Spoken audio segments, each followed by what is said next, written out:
کہ قرآن مجید کی جو آج ہمارے ہاں حیثیت ہے وہ ایک فخر و مباحات کی چیز کی ہے، نہ کہ کسی ضابطۂ ہدایت کی کہ جس کو ہم نے پڑھنا ہے، جس کو ہم نے سمجھنا ہے اور اس کے مطابق ہم نے بدلنے کی کوشش کرنی ہے، جو کہ اصل اس کا منصب تھا اور جو کسی دور میں ہوا کرتا تھا۔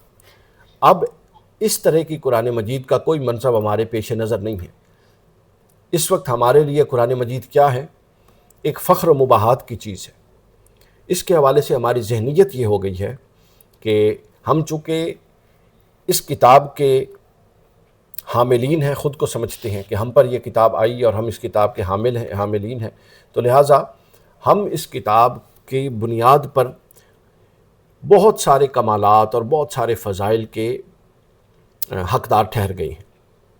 یہ ایک ایسی نفسیات ہے جو ہمیں اس طرف لے گئی ہے کہ ہم نے اس کتاب کے عملی پہلوؤں کو مد نظر رکھے بغیر اور اس کے پریکٹیکل تقاضوں کو مد نظر رکھے بغیر ہم نے صرف اس کتاب کے حامل ہونے کی بنیاد پہ خود کو ان چیزوں کا حقدار ٹھہرا دیا ہے جو یہ کتاب اپنے پورے تقاضوں سے گزر جانے والوں کو حقدار قرار دیتا ہے۔ دیکھیے، قرآن نے خود کو کتاب کہا ہے۔ اب ہم اپنی گفتگو کا آغاز کر رہے ہیں۔ قرآن مجید نے خود کو کتاب کہا ہے، ذالک الکتاب لا ریب فیہ۔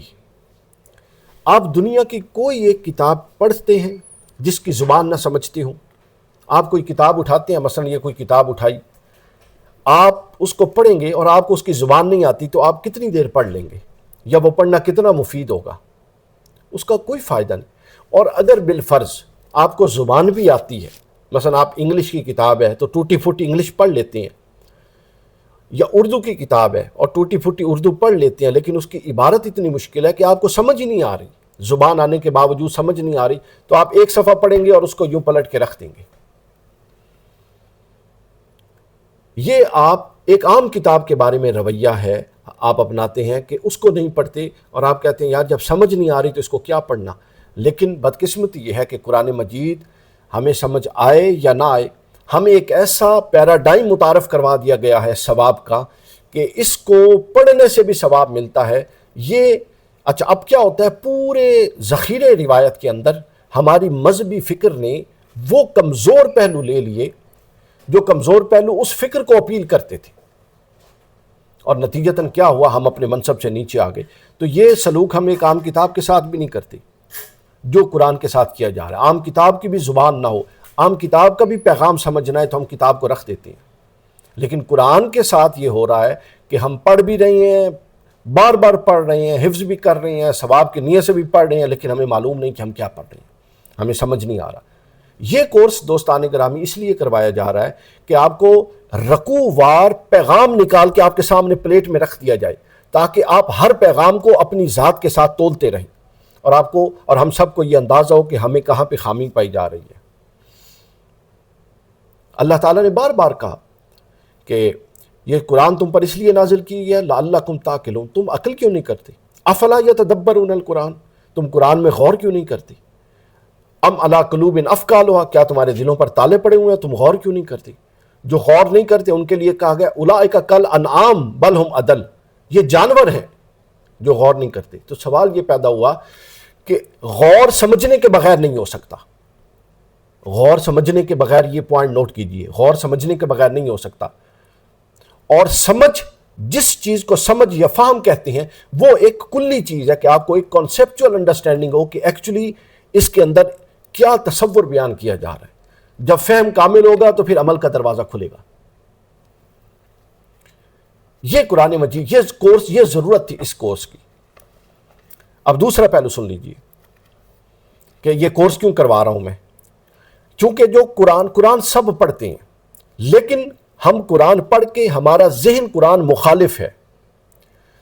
ہم پڑھتے قرآن ہے لیکن ہمارا ذہن قرآنی تعلیمات کا باغی ہے۔ اب یہ میں نے کتنا سخت لفظ بولا ہے کہ ہم پڑھتے قرآن ہے اور ہمارا ذہن قرآنی تعلیمات کا باغی ہے۔ کیسے؟ میں آپ کے سامنے ایک واقعہ پیش کرتا ہوں۔ یہ میں نے انٹرو میں بھی بیان کیا تھا اس کی کورس کے، لیکن سب لوگوں نے ظاہر نہیں سنا۔ کچھ لوگ جوائن نہیں کر پا رہے، میسیجز آ رہے ہیں تو وہ ذرا دیکھیں۔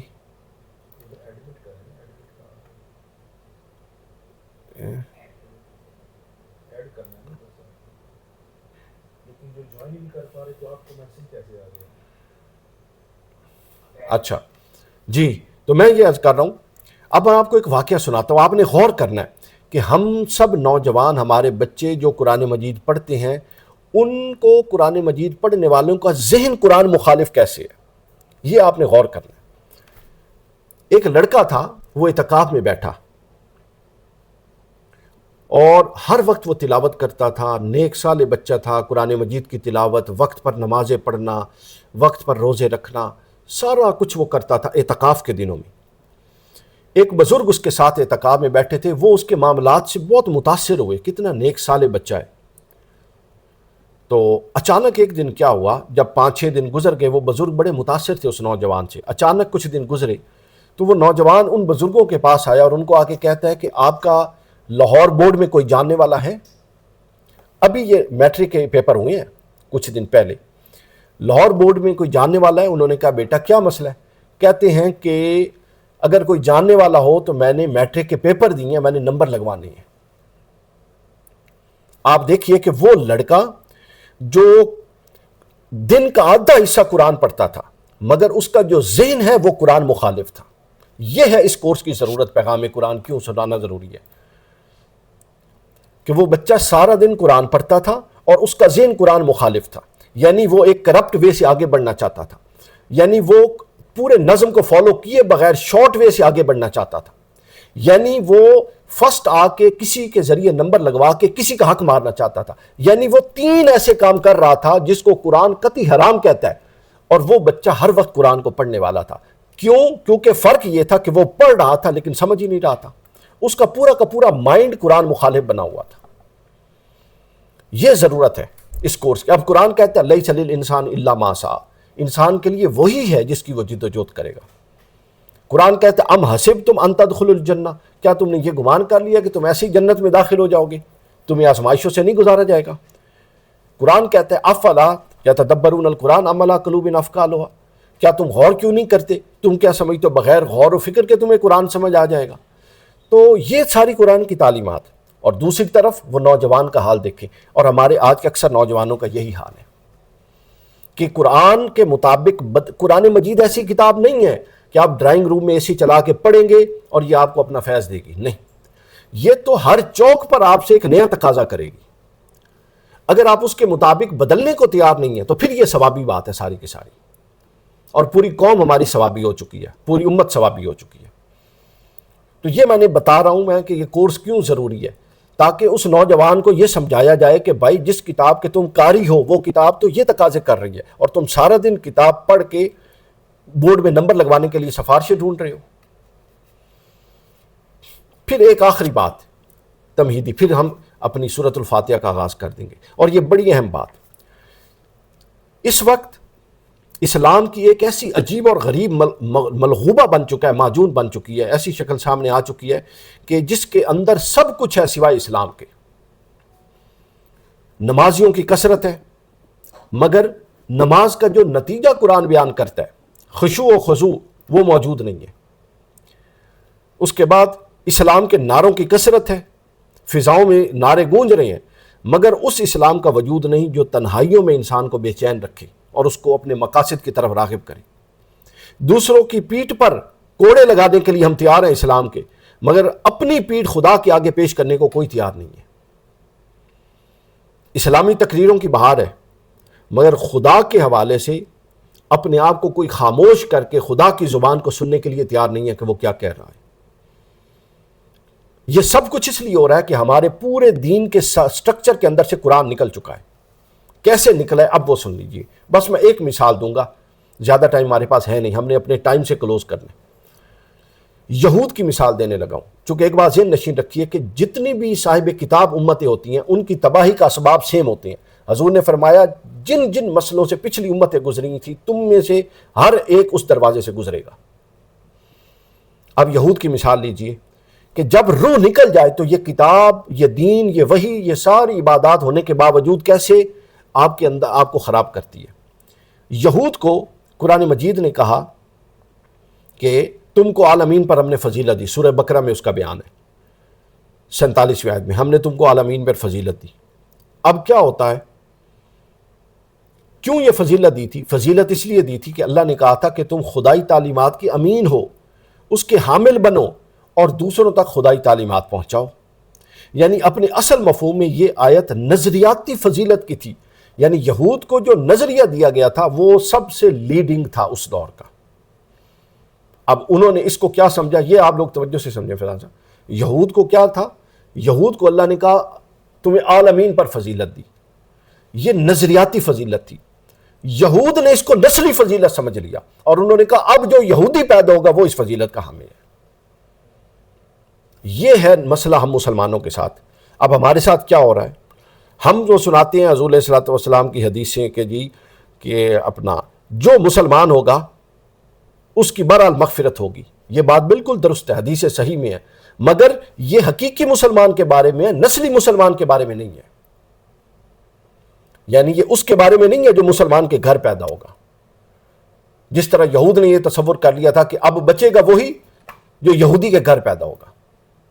اگر یہ لفظ کسی کو سخت لگے، چونکہ عام طور پہ ہمارے مزاج اور ہمارے طبقے میں لوگ اس طرح کے لفظوں کے قائل نہیں ہیں، لیکن اس کو غور سے سنیے، تب آپ کو سمجھ ہی نہیں آئے گا قرآن مجید جب تک آپ ان چیزوں کی سختی کو نہیں دیکھیں گے۔ تو یہود کی افضلیت ہے۔ اب ہم کہتے ہیں ہم تو امت محمدیہ ہیں، ساڑھے رنگ ہے ہی کوئی نہیں، اسی تب بخشے بخشائے ہیں، ہمیں تو یہ ہے، ہمیں تو یہ فضیلت حاصل ہے۔ وہ فضیلت کس بنیاد پہ حاصل ہے؟ ہماری نظریاتی فضیلت ہے۔ اگر ہم اپنے نظریے سے دستبردار ہو گئے تو وہ فضیلت جاتی رہی، جبکہ ہم نے اس کو نسلی فضیلت بنا لیا کہ اب جو مسلمان کی نسل سے کوئی مسلمان پیدا ہوگا وہ اس فضیلت کا حامل ہے۔ ایسا نہیں ہے۔ یہ وہ مسائل ہیں جنہوں نے ہمیں قرآن مجید سے دور کر دیا۔ ہم اپنے پورے مطالعہ قرآن میں اس پہلو کو مد نظر رکھیں گے کہ میری شخصیت کہاں پر متاثر ہو رہی ہے، میری شخصیت کو قرآن نے کیا دینا تھا اور میری شخصیت کو قرآن نے کیا دیا، اور میں نے کہاں پر سمجھنے میں غلطی کی یا کہاں پر میں نے قرآن کے حکم کو اٹھا کے پھینک دیا اور اپنی شخصیت کو کسی اور رستے پر ڈال دیا۔ یہ سب کچھ میں نے خود کرنا ہے۔ یہ کتاب ہے، یہ سب لوگوں کے پاس ہونی چاہیے، یہ پیغام قرآن یہ سب کے پاس ہونی چاہیے تاکہ آپ لوگوں کو آسانی ہو اس کے مطالعے کی۔ آپ لوگ اگر سمجھ کے ایک دفعہ، یہ صرف 2.5 صفحے ہیں اس رکوع کے، یعنی یہ جو آج ہم نے پڑھنا 2.5 صفحے ہیں، اگر آپ اس پوری گفتگو کو سننے کے بعد ایک دفعہ اس کو پڑھ لیں گے تو میں کہتا ہوں کہ آپ کو یہ رکوع سمجھ آ جائے گا، آپ اس پر بات کرنے کے قابل ہو جائیں گے، آپ اس موقف کو لوگوں میں بیان کرنے کی پوزیشن میں آ جائیں گے۔ اب ذرا غور سے سنیے، قرآن مجید نے کہا الحمدللہ رب العالمین۔ الحمد کا مطلب ہوتا ہے سب تعریفیں اللہ کے لیے ہیں۔ تو گویا میں قرآن میں اب داخل ہو رہا ہوں، تو داخل ہوتے ہی اللہ نے مجھے سب سے پہلے کیا سکھایا، یہ بڑی ضروری بات ہے۔ اللہ تعالیٰ نے مجھے قرآن مجید میں داخل ہوتے ہی سب سے پہلے میری جس پہلو کی اصلاح کی، وہ پتہ کیا ہے؟ وہ میری خود ستائی کا پہلو ہے کہ میری تعریف کی جائے۔ میں بڑی شے ہوں، تو اللہ تعالیٰ نے کہا کہ نہیں، تعریف میرے لیے ہے، تیری تعریف نہیں ہوگی۔ خود ستائی یہ داعیہ ہر ایک کے اندر موجود ہے۔ تو گویا یہی داعیہ ہر خارجی حقیقت، یہ جو اللہ نے اچھا اس کو کیوں ایڈریس کیا کہ تیری تعریف نہیں کی جائے گی، میری کی جائے گی، اس لیے کیا کہ ہر حقیقت کو روکنے میں یا ہر حقیقت کا انکار کرنے میں جو سب سے بڑی چیز ہمارے اندر کار فرمایا وہ یہی داعیہ ہے کہ میں کوئی شے ہوں۔ آپ کہیں گے کیسے؟ اب آئیے میں آپ کو بتاؤں انبیاء کا انکار کیوں کرتے تھے۔ جس نے بھی دنیا میں کبھی بھی حق کا انکار کیا، اس نے انکار کے مد مقابل اپنی کوئی پوزیشن پیش کی تھی۔ یہ رکوع کا خلاصہ ذہن میں رکھیے، وہ مد مقابل اپنی وہ پوزیشن پیش کر کے، چونکہ انسان کی فطرت ہے نا، وہ عقل کے ساتھ سوچتا ہے، تو گویا انکار کے لیے اس کو جواز چاہیے، تو جواز کے لیے اس نے ایک اور حیثیت سامنے پیش کرنی ہوتی ہے تاکہ لوگ مطمئن ہو جائیں اور وہ خود بھی مطمئن ہو کہ میں نے ایسے بے بنیاد انکار نہیں کیا۔ اب کیا ہے؟ قوم نوح کی مثال قرآن مجید میں آئی ہے کہ فقال الملأ الذین کفروا من قومہ ما ھذا الا بشر، ان کی قوم کے سرداروں اور وڈیروں نے جو کفر کرتے تھے، پتہ کیا کہا حضرت نوح کے انکار کرتے ہوئے؟ کہتے ہیں یہ ما ھذا الا، یہ تو کچھ بھی نہیں ہے، تمہاری طرح کا انسان ہے۔ یعنی انہوں نے نبی کے مد مقابل اپنی ایک انسانی حیثیت کو پیش کیا۔ آپ دیکھیے اللہ پہلے آپ کی حیثیت کو کیوں ہٹا رہا ہے، کیونکہ آپ جب اپنی حیثیت کو پیش کرتے ہیں تو مسائل کھڑے ہو جاتے ہیں۔ تو سب سے پہلے انہوں نے کیا کیا کہ انہوں نے کہا کہ یہ تو بشر کے علاوہ ہے ہی کچھ نہیں، اور اگلا لفظ بڑا دلچسپ ہے، آگے فرمایا یریدو ان یتفضل علیکم، یہ نبوت کا اعلان کر کے تم پر بڑھوتری، تم پر اپنی افضلیت قائم کرنا چاہتے ہیں، اپنی اس حیثیت کو سامنے رکھا اور نبی کا انکار کا باعث بن گئے، بشریت چونکہ دونوں میں برابر تھی۔ پھر آگے چلیے قوم عاد کے اندر، یہ قوم نوح کی مثال میں نے دی، سورہ مومنون 23ویں سورت کی آیت نمبر 24 ہے، سورہ المومنون 23ویں سورت کی آیت نمبر 33 ہے۔ اس میں قوم عاد نے سیم وہی لفظ کہا، جب قوم کے وڈیروں نے انکار کیا نا نبی کا، تو انکار کی بنیاد کیا بنائی؟ ما ھذا الا بشر مثلکم، یہ کچھ بھی نہیں ہے ہماری طرح کا انسان ہے، یاکل مما تاکلون، یہ وہی کھاتا ہے جو تم کھاتے ہو، وَيَشْرَبُ مِمَّا تَشْرَبُونَ، اور وہی پیتا ہے جو تم پیتی ہو، یعنی اپنی اس انسانی حیثیت اور بشری حیثیت کو نبی کی بشری حیثیت کے سامنے رکھ کے اس کا انکار کر دیا۔ اسی طرح قوم سمود نے کہا مَا مَنَعَ النَّاسَ أَن يُؤْمِنُوا إِذْ جَاءَهُمُ الْهُدَىٰ، جب بھی کسی کے لوگوں کے پاس ایمان والی کوئی چیز آئی تو انہوں نے ہدایت کا انکار کیسے کیا؟ إِلَّا قَالُوا أَبْعَثَ اللَّهُ بَشَرًا رَسُولًا، اللہ نے انسان کو رسول بنا دیا، یہ کیا بات ہوئی؟ تو گویا میں نے آپ کو پہلا نقطہ یہ سمجھایا، الحمدللہ کیوں کہا کہ تعریفیں میرے لیے ہیں، لہٰذا جب اللہ کے سامنے جاؤ تو اپنی کسی حیثیت کے ساتھ نہ جاؤ، کیونکہ اگر تم اپنی حیثیت سامنے رکھو گے تو اپنی حیثیت کا اقرار اللہ تعالیٰ کے انکار کے مد مقابل ہے۔ یہ ہے پہلا نقطہ۔ اب دوسرا نقطہ سنیے، دوسرا اعتراض انہوں نے پتہ کیا کیا؟ ایک اپنی اس حیثیت کو سامنے رکھا، دوسرا انہوں نے اپنی ایک اور حیثیت کو سامنے رکھا کہ نبوت کسی وڈیرے، کسی امیر آدمی، کسی بڑے آدمی کیوں نہیں آ گئی؟ سورہ الزخرف آیت نمبر 31، سورت نمبر 43 کہتے ہیں وَقَالُوا لَوْلَا نُزِّلَ هَذَا الْقُرْآنُ عَلَىٰ رَجُلٍ مِّنَ الْقَرْيَتَيْنِ، وہ کہتے تھے کہ یہ جو قرآن ہے، قریتین دو قریاں یعنی مکہ اور طائف کے درمیان، کسی وڈیرے پر کیوں نہیں نازل ہوا، مالدار آدمی پر کیوں نہیں نازل ہوا، عظیم اس دو بستیوں کے کسی بڑے شخص پر کیوں نہیں نازل ہوا؟ مفسرین نے، امام قرطبی، ابن کثیر، طبری، سب نے متفقہ طور پہ یہی کہا ہے، سب نے متفقہ طور پہ یہی کہا ہے۔ کیا انہوں نے کہا؟ انہوں نے یہی کہا ہے کہ اپنا رجل عظیم سے مراد وڈیرا شخص، مالدار شخص، اور قریتین سے مراد کیا ہے؟ قریتین سے مراد مکہ اور طائف کی درمیان کی بستی۔ اب آپ انکار کی جتنی بھی صورتیں لیں گے ان کے پیچھے اپنی، یہ ذرا بتا دیں، سر کی کال آ رہی بتا دیں تھوڑی دیر تک، کلاس میں ہے، کلاس پڑھا رہا ہوں۔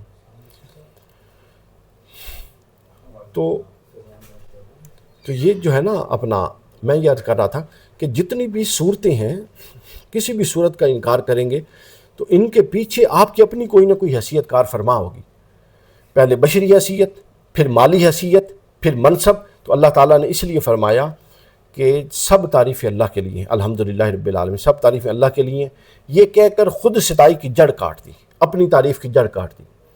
جب ہر تعریف ہی اللہ کے لیے ہے، یعنی میرے لیے تعریف ہے ہی نہیں، میں تعریف کروانے کے لیے نہیں آیا ہوں، یہ بات پختہ کرنے کے ساتھ کتاب کا آغاز کیا، یعنی قرآن کا آغاز یہاں سے ہو رہا ہے۔ آپ اندازہ کر لیں کہ سب سے پہلے آپ کے اندر جو اپنی رعونت ہے آپ نے اس کو ختم کرنا ہے۔ اب اس تصور کی اصلاح مقدم کیوں ہے، یہ ذہن میں رکھ لیں، کسی اور تصور سے بھی تو بات کا آغاز ہو سکتا تھا، اس لیے اس تصور کی اصلاح مقدم ہے کہ یہ تصور شخصیت ساز ہے، یہ تصور شخصیت ساز ہے، اور یہ تصور پوری شخصیت کے گرد گھومتا ہے۔ جب آپ یہ سوچتے ہیں کہ میں ہوں، تو پھر آپ کسی بھی شے کو اس طریقے سے نہیں دیکھ سکتے جس طریقے سے دیکھنے کی ضرورت ہے، پھر آپ کسی بھی شے کو اس طریقے سے نہیں دیکھ سکتے جس طریقے سے دیکھنے کی ضرورت ہے۔ تو شخصیت سازی کے عمل میں پہلا مطلوبہ رویہ یہ ہے کہ اپنے آپ کو فرنٹ پہ لانے کی بجائے تھوڑا پیچھے رکھا جائے۔ علماء، پھر علماء جو لغت ہیں، ابھی دے دیں، اچھا دے دیں، علماء لغت جو ہیں وہ اس کو الف لام استغراقی کہتے ہیں، یعنی اس کا مطلب وہی جو میں نے بتا دیا کہ صرف اللہ کے لیے تعریفیں۔ تو گویا قرآن میں ہم داخل ہوئے اور میں نے یہ سمجھنا چاہا کہ قرآن مجید مجھے یہ بتا کہ پہلی اصلاح مجھے کیا کرنی ہے اپنی، وہ یہ کرنی ہے کہ یہ سوچنا ہے کہ قابل تعریف اللہ تعالیٰ کی ذات ہے۔ ان العزت للہ جمیعا، عزت ساری اللہ کے لیے، میرے لیے نہیں ہے۔ آپ کے لیے نہیں ہے، بہت سارے مسائل یہیں سے حل ہو جائیں گے۔ یہ پہلا پیغام ہے اور ذہن نشین رکھ لیجیے۔ چھوٹی چھوٹی، ہمارے ہاں بچوں میں بھی چھوٹی چھوٹی بات پہ ایگو آ گئی ہے، میرے ساتھ یہ ہو گیا، میرے ساتھ یہ ہو گیا، مجھے سنا نہیں گیا، مجھے کہا نہیں گیا، یہاں سے مسائل آتی ہیں۔ پھر اگلی بات آتی ہے رب العالمین، الحمدللہ، سب تعریف اللہ کے لیے ہوگی۔ اب ہے رب العالمین۔ رب کا اردو ترجمہ جو ہے، اصل ترجمہ فارسی میں جو اس کا بنتا ہے وہ ہے نشو اور نما، دو لفظ۔ کیا ہے جی؟ نشو نما۔ اچھا اب سن لیجئے، نشو کہتے ہیں ظاہری بڑھوتری کو، اور نما کہتے ہیں باطنی بڑھوتری کو۔ سمجھ آئیے؟ یعنی ظاہری بڑھوتری اور باطنی بڑھوتری دونوں ساتھ ساتھ چلیں گی تو کہہ سکتے ہیں کہ نشو و نما ہو رہی ہے۔ اب اللہ تعالیٰ کیا فرماتا ہے؟ اللہ رب ہے، اللہ تعالیٰ فرماتا ہے رب العالمین۔ رب وہ ہوتا ہے جو درجہ بدرجہ پروان چڑھائے۔ رب ایک ہی دفعہ نیچے سے اٹھا کے اوپر نہیں لے جاتا، وہ اور لوگ ہوتے ہیں جو نیچے سے اٹھا کے ایک رات میں اوپر لے جائیں اور پھر اسی رات اگلی رات میں پھر اوپر سے اٹھا کے نیچے بھی لے آتے ہیں۔ ہم ایسے کئی سیاستدانوں کو، کئی لوگوں کو جانتے ہیں کہ اوور دا نائٹ ان کو کہاں لے جاتے ہیں اور پھر واپس بھی لے آتے ہیں۔ تو یہ اللہ نہیں لے جاتا، اللہ لے جائے تو اللہ گریجولی لے جاتا ہے جس کو لے جاتا ہے۔ یہ رب ہونا ہے۔ اب دیکھیں، یہ ربوبیت ایک قانون کے طور پہ جاری و ساری ہے۔ آپ سب لوگوں نے دیکھا مکان کو بنتے ہوئے، کیا پہلی اینٹ رکھتے مکان مکمل ہو جاتا ہے؟ نہیں ہوتا۔ آپ سب لوگوں کا تجربہ ہے پودا لگانے کا، کیا پودا لگاتے ہی اگلے دن درخت بن جاتا ہے؟ نہیں بنتا۔ آپ سب لوگوں کا تجربہ ہے سوچنے سمجھنے کا، کیا آپ جتنی غور و فکر سے آج سمجھتے ہیں، آج سے 10 سال پہلے اتنے میچورٹی سے سمجھتے تھے؟ نہیں سمجھتے تھے۔ تو گویا ہر شے میں وہ جاری و ساری ہے کہ وہ بتدریج آپ لوگوں کو پروان چڑھا رہا ہے۔ اور عالمین، ہر شے اس کے اندر ہے، کوئی شے اس قانون سے استثناء نہیں، الا یہ کہ اللہ خود استثناء دے دے۔ ساری انسانیت اسی قانون کے اندر جاری و ساری ہے۔ تو گویا اس آیت کے اس حصے میں اللہ تعالیٰ نے اپنا جو تعارف کروایا وہ یہ کہ صرف اور صرف وہی ہے جو ہر شے کو بتدریج اپنے کمال کی طرف لے جا رہا ہے۔ یعنی الحمدللہ کا یہاں پر تائید آ گئی، سب تعریف اللہ کے لیے ہیں۔ کیوں؟ چونکہ وہی تو ہمیں کمال کی طرف لے کے جا رہا ہے۔ الحمدللہ رب العالمین کہ سب تعریف اللہ کے لیے ہیں، کیونکہ وہی تو ہمیں کمال کی طرف لے کر جا رہا ہے۔ اب آگے چلیے، اب آپ لنک بھی سمجھتے جائیے الحمدللہ کا الرحمن، الحمدللہ کا رب العالمین کے ساتھ، کہ الحمدللہ وہ جس کے لیے ساری تعریفیں۔ کیوں؟ چونکہ وہی تو ہے جو ہمیں گریجولی پروان چڑھا رہا ہے اور کمال کی طرف لے جا رہا ہے۔ اب آگے آئیں الرحمن الرحیم۔ ہم نے اختصار سے چلنا ہے، میرے پاس 10 منٹ ہے، پھر سوال جواب ہوں گے۔ اچھا، الرحمن الرحیم یہ دونوں لفظ جو ہیں یہ رحمت پر ہیں۔ الرحمن عمومی رحمت ہے، ہر کافر مشرک رزق پا رہا ہے، اولاد پا رہا ہے، سانس لے رہا ہے، پانی پی رہا ہے، زمین اس کے لیے بند نہیں ہے، آسمان بند نہیں ہے، یہ رحمان ہونے کا تقاضا ہے ہر ایک کے لیے۔ رحیم خاص ہے مومنین کے لیے، رحیم خاص ہے مومنین کے لیے۔ تو گویا یہ جو الرحیم ہے یہ خاصیت ہے، یہ صرف اہل ایمان کے لیے اللہ تعالیٰ نے اس کو عطا فرمایا۔ وَقَانَ بِالْمُؤْمِنِينَ رَحِيمًا، کہ وہ مومنین کے لیے رحیم ہے، خاص طور پہ اس کو ساتھ جوڑ دیا گیا۔ اب یہاں پر ان اللہ کان غفور الرحیم، اب بخشش چونکہ اہل ایمان کی ہونی ہے تو یہاں پر رحمان نہیں کہا، ان اللہ کان غفور، اللہ بخشنے والا ہے اور مہربان ہے مومنین پر۔ تو گویا اس رحمت کا ذکر یہاں پر کر دیا، اس پہلو کا ذکر۔ اب یہاں پر اس کا تعلق کیا ہے، یعنی ہم نے اس سے سمجھنا کیا ہے، ہمارے کرنے کا کیا کام ہے؟ وہ یہ ہے کہ اگر آپ اپنی ہر کامیابی کو اپنا کمال سمجھتے رہے تو نفس چاہے گا کہ اس کامیابی پر آپ کی تعریف کی جائے۔ یعنی پہلی والی نفسیات جس کا قرآن رد کر آیا ہے الحمدللہ رب العالمین، وہ دوبارہ اٹھے گی۔ اب یہ تو ہو نہیں سکتا وہ دوبارہ اٹھے، تو پھر آپ نے کیا سمجھنا ہے؟ آپ نے یہ سمجھنا ہے کہ جو کامیابی ہے وہ الرحمن اور الرحیم کے نتیجے میں ہے۔ سمجھئے؟ الرحمن اور الرحیم کے نتیجے میں ہے، اسی سے ترتیب قائم رہے گی اور اسی سے آپ کا الحمدللہ کا جو مفہوم ہے سب تعریف اللہ کے لیے باقی رہے گا۔ اور اگر آپ نے کہا نہیں ہے تو میں کیتا ہے، تو وہ پھر اللہ کے لیے تو تعریف نہ رہی۔ اس کے بعد اب اگر آپ یہ چاہیں گے تو پھر آپ پچھلی آیات پر عمل نہیں کر سکتے۔ اگر آپ نے یہاں پر یہ کہہ دیا کہ یہ کام تو میں نے کیا ہے، تو گویا الرحمن الرحیم یہ رویہ بھی بن رہا ہے، آپ سمجھیں، رویہ شخصیت بن رہی ہے۔ الحمدللہ میں شخصیت میں رونق نکل گئی، رب العالمین میں شخصیت میں امید آ گئی کہ آگے بڑھنا ہے، ٹھیک ہے، رب العالمین میں۔ پھر الرحمن اور الرحیم میں شخصیت میں توکل آ گیا کہ میں بے آسرا نہیں ہوں، ایک ایسی ہستی ہے جو مجھے پروان چڑھانے والی ہے۔ یوں ذہن سازی کر رہی ہے سورۃ الفاتحہ آپ کی، اور آپ کو ایک ایسا پیور انسان بنانا چاہتی ہے جو پروگریسو بھی ہو، رونق والا بھی نہ ہو، آگے بڑھنے والا بھی ہو، پر امید بھی ہو، اللہ سے گہرا تعلق رکھنے والا بھی ہو۔ اس کے بعد فرمایا مالک یوم الدین۔ اب وہ جو انسان بنایا جا رہا ہے وہ مادر پدر آزاد بھی نہ ہو، وہ یہ نہ سمجھے کہ اب جو میرا دل چاہے میں کروں، نہیں۔ اس کو کہا گیا کہ تم اپنے ہر عمل کے جواب دہ ہو، اللہ کے سامنے ہر عمل کا حساب دو گے، یعنی مناسب جواز پیش کرو گے کہ یہ عمل باری تعالیٰ میں نے اس لیے کیا، اور اگر جواز پیش نہ کر سکے تو پھر سزا لوگے۔